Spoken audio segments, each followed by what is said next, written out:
Ayan, nandyan po tayo ngayon sa sa jewelry shop. Excuse me. Jewelry shop po tayo ngayon.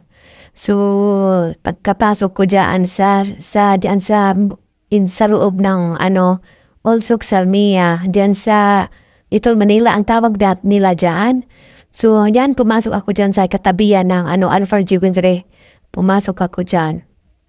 Diyan ako nagtingin-tingin baka papayag silang hulugan ng magdaw ng 10K. Di sabi ko, pag maghulog ako ng 10K, di wala na akong pagkain. Kaya yun, ang ginagawa ko, tingin-tingin muna dyan sa loob. Tingin-tingin muna at tanong-tanong, siyempre. Ayun, baka naman ay pumapayag yung yung may-ari dyan. Pwede naman daw maghulugan ng kaya lang, mas malakihan daw ako pag susunod na buwan na. Pag konti lang ang i-down ko. So, ayan.